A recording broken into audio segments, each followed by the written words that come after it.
systems in wind tunnels. And I had the misfortune of living across from one when I lived in Columbus, and I went to Ohio State. I lived across the street from a wind tunnel, which they did not tell us when I bought that condo. And about every 20, 25 minutes during the summer, they'd crank this thing up, and it would sound like a hurricane coming through your neighborhood. And it'd last for about 30 seconds and then go away. But needless to say, with 2 toddlers, that was a little rough at nap time. So what they do in these wind tunnels is they crank up the air, and it flows super fast over an object. And maybe they'll trail some smoke through there.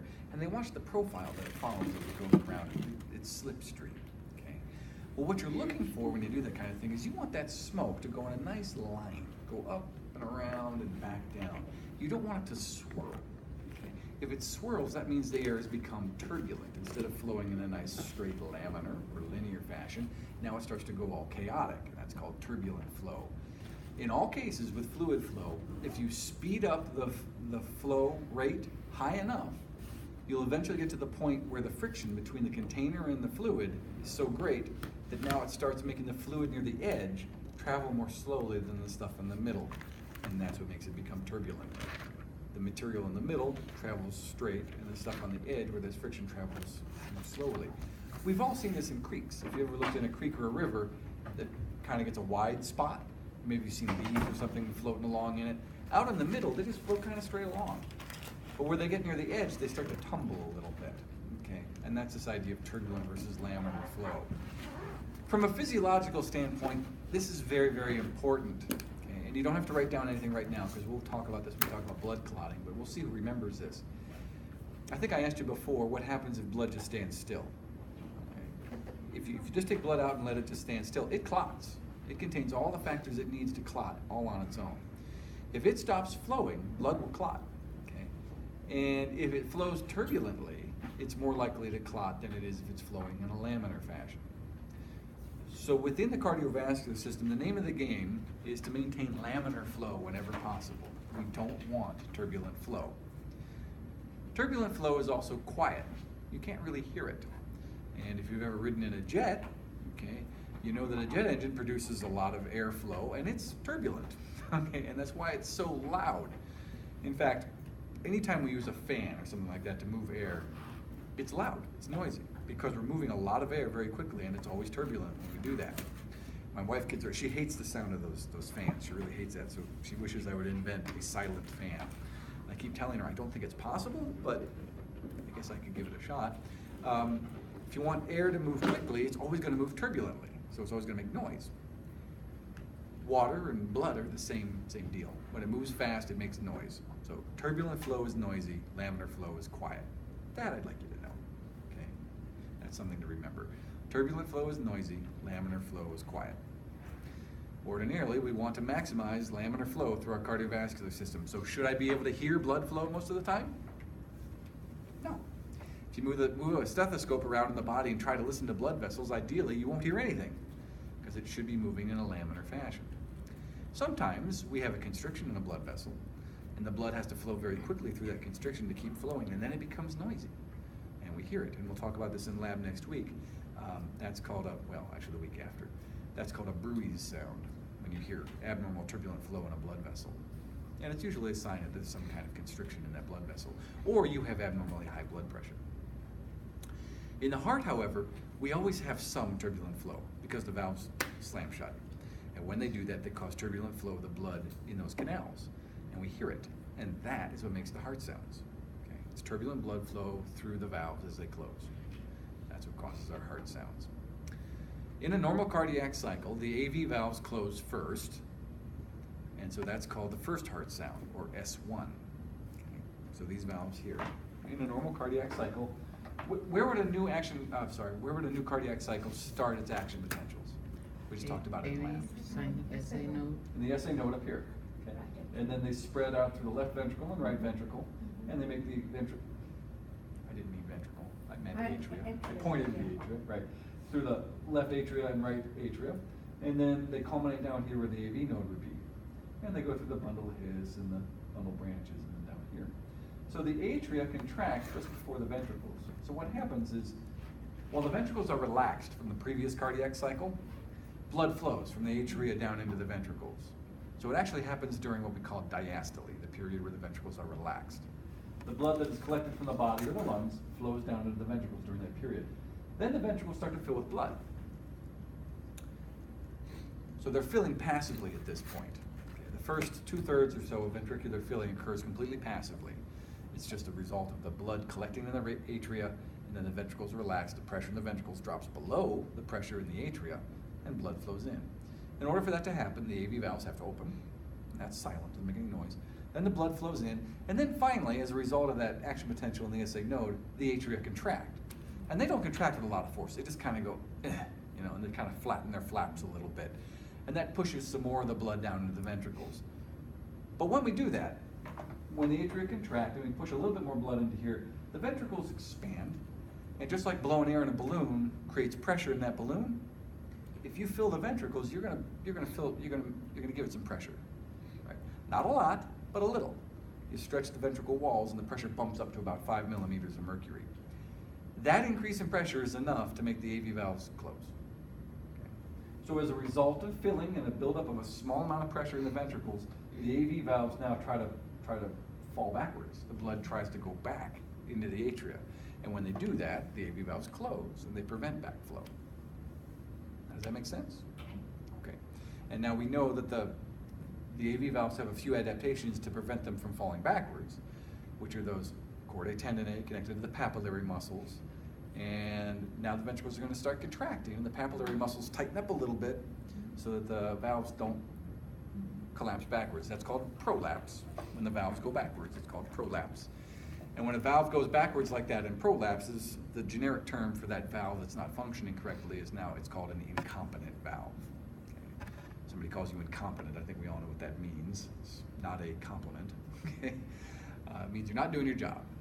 So a prolapsed valve specifically is one that has gone backwards, and that would be a type of incompetent valve, which would allow blood to go backwards, right? Which we don't want to have happen. Blood going backwards is called regurgitation. If the blood flows backwards, it's called regurgitation. And regurgitating blood is going to do two things. One, it's going to lower the amount that's going forward, so it's going to lower your cardiac output, and it's going to increase turbulent flow. And turbulent flow increases your risk of clotting. And that really, in a mildly incompetent valve, is the real risk of death, is creating spurious blood clots, which are called thromboemboli. Okay, so let's assume our valve is not incompetent and it's functioning correctly. It closes. The closing of that valve can be heard, and it makes a lub sound. Lub. That's your first heart sound. It's called S1. Right? Lub. Now the blood is trapped where? After the lub. The blood is trapped in the ventricles. Okay. What we need now to do is to contract the ventricles, increase the pressure, and once the pressure in the ventricle goes up high enough that it's higher than the pressure in your arteries, which remember, the blood pressure in your arteries never drops to zero, right? As a result of the elasticity of our elastic arteries pushing on the blood, that's our diastolic pressure. Once our ventricles overcome the diastolic pressure, then that pushes the blood out, and it goes out to the pulmonary trunk or the aorta. And when it does that, the semilunar valves pop open. So this happens about halfway through systole. That's called a reflex. So halfway through systole, the ventricles get enough pressure that they pop open the semilunar valves and we eject blood. Okay? We continue to squish on the blood, it continues to eject for a little while, but eventually we're pushing on a smaller and smaller and smaller amount of blood. So that's called diminishing returns, right? You keep working on something, but what you're working on is giving you fewer and fewer rewards. So eventually the pressure starts to drop. Even though the ventricles are pushing on it, it's ejecting blood. So the pressure falls. And as the pressure falls, it eventually falls below the pressure in the arteries now. When that happens, the blood would want to sag backwards into the ventricles. So put it in motion up here. During systole, the ventricles contract, right and left. When they do that, now remember, at this time, these valves are closed, so we can't go back into the atria. So we need to eject the blood out this way.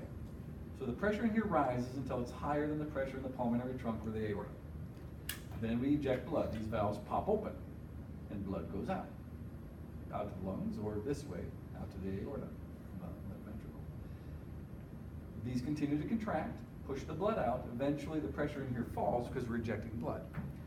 Once the pressure in the ventricles falls below the pressure in the arteries, either the pulmonary artery or the aorta, then these valves close because the blood tries to sag back into the ventricles and the valves close to stop that. And then that's actually what's responsible for maintaining your diastolic pressure as the arteries continue to squish on that bolus of blood we've ejected. Okay. So now we slam shut these semilunar valves, and that is your second heart sound. That's called S2. So S2 is a result of the end of the closing of the semilunar valves at the beginning of diastole.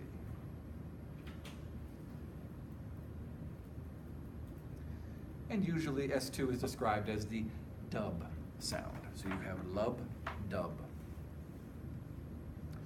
Now to someone who works with this for a while, they can train their ear to really hear these sounds and to actually even split them, okay?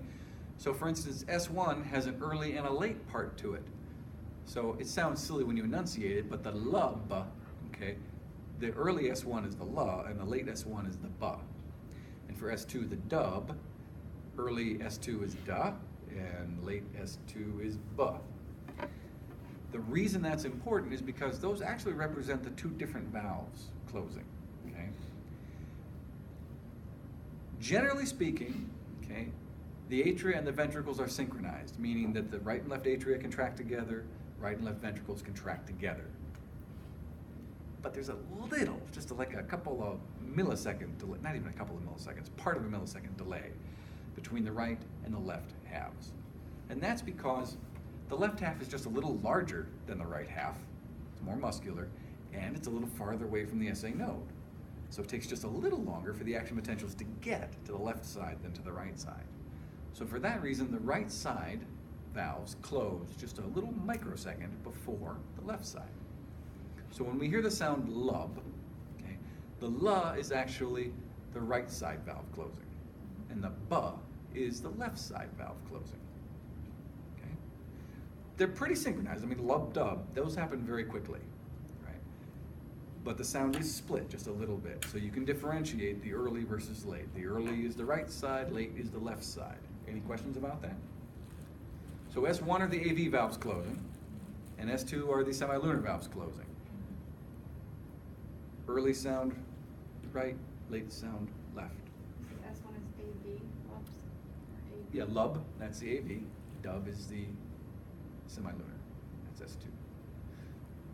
Now, somebody who's a good physician or a good clinician that's listened to a lot of hearts and practiced this, when they listen to the heart and they listen to the heart sounds, you know, rather than being lub dub, lub dub, lub dub, lub dub, maybe what they get is a dub, a dub, a dub, a dub, a dub, something like that. Well, they're missing the la part from the first S1. What do you suppose that means?